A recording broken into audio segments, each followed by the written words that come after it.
Starting this hour in the Middle East, the Trump administration is expected to roll out what Treasury Secretary Scott Bessent calls the toughest sanctions in history against Iran.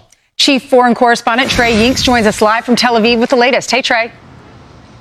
Yeah, hey guys, good morning. The United States is set to unleash new economic sanctions against Iran to pressure the regime in Tehran. U.S. Treasury Secretary Scott Bessent wrote on Sunday, President Donald Trump and the overwhelming might of our military have significantly dismantled Iran's military capabilities and weakened its nuclear program. Now we are entering the end game. At dawn begins an economic D-Day, the single greatest financial offensive ever marshaled against an adversary. The economic pressure comes as the Iranian rial crossed 2 million to $1, a historic low for the country's currency. The head of Iran's Supreme National Security Council responded on X, saying if the economic war continues, not a single drop of oil will be exported, neither through the Strait of Hormuz nor anywhere in the Persian Gulf. Iran will regard any country's participation in or support for America's economic war against the Iranian people as an act of war. Despite this statement, reports do indicate that crossings through the Strait of Hormuz are up 400% over the last 2 weeks. The United States is overseeing vessels out of the Persian Gulf through a safer southern passage. The passage does allow for millions of barrels of crude oil to be exported each day. Still, the Iranians remain defiant. The fact that the United States has once again moved from military threats, saying that it will strike and so on, to reviving its old plans shows that they are truly desperate and have no solution when it comes to the great Iranian nation. Therefore, they keep bringing their old plans back onto the scene. The U.S. naval blockade also remains in place as CENTCOM says 70 commercial vessels have been redirected since the blockade was reimposed. In terms of U.S. military movement, the USS Abraham Lincoln is headed home after being deployed for 274 days. This aircraft carrier made its last port call in December, breaking a Navy record. The vessel is being replaced by the Japan-based USS George Washington. On Friday, President Trump doubled down on his position that the Strait of Hormuz is now U.S. territory. They'll never have a nuclear weapon. They want to make a deal so badly. We don't even know if we want, because I view the Strait of Hormuz as an American territory right now. It's an American territory. The question remains, will this economic pressure lead to a new deal or a return to combat? Guys? So, Trey, if we're going to put these sanctions on, presumably they're going to be on other countries that deal with Iran. If they trade with Iran, they're going to be subjected to our sanctions.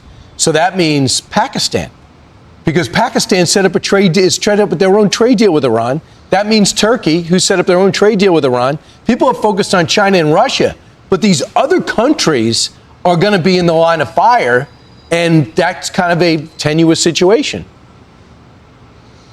Absolutely. And there's 2 points to note here. One, the Pakistani field marshal that does have a relationship with President Trump is on the ground in Tehran today, trying to work out some of the behind the scenes of what is taking place. Remember, there are no direct communications, according to both sides now, between the United States and Iran about a possible agreement. And this does come on the heels of what are expected to be massive economic sanctions against the regime.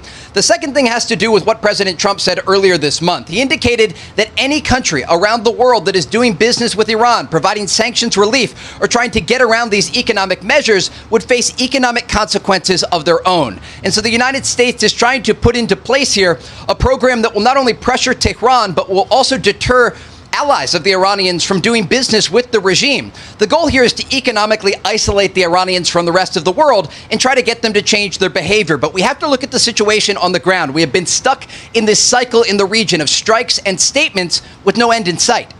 So, Trey, real quickly, their first plan was to use the Strait as leverage. And it looks like the administration has gotten that under control. So they can't really play that game right now, although they'll do some type of, strikes here and there on different cargo ships. But their next plan now is the November midterms. And I'm just curious, what is their stated plan? How do they plan on leveraging that against the president?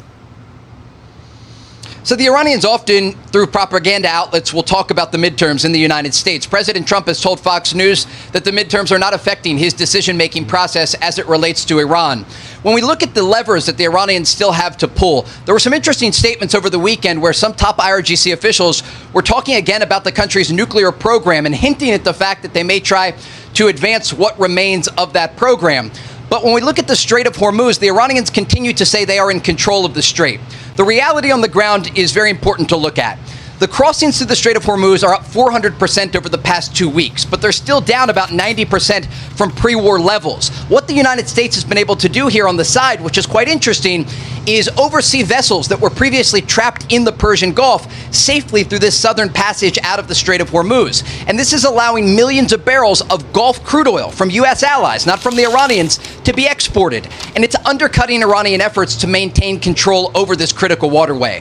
And so this operation, coupled with the economic sanctions and the ongoing U.S. naval blockade, U.S. officials hope will ultimately change Iranian behavior. But at this point, we're looking at weeks and months ahead with, again, the Iranians remaining defiant because they don't care if their people are affected. What they do care about, though, is the possibility of protest erupting again inside of Iran. And regional intelligence sources tell Fox News that is a legitimate concern for officials in the Iranian capital.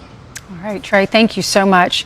The New York Post has an excellent article. It's called Scare. It's on the front cover, Scared Straight. And it talks about how the Iranian supreme leader is under mounting pressure from the Iranians because of the high inflation, unemployment.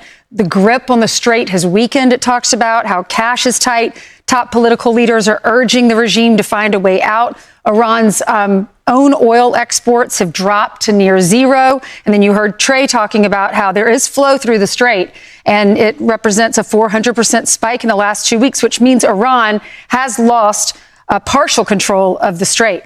So I hope that this pressure and then the sanctions today, there will be conversations, because you brought up a good point about the midterms, but that's still 9 weeks away. How long can they hold on? It's true. Well, yeah, if they could wait and just try to make October hellacious.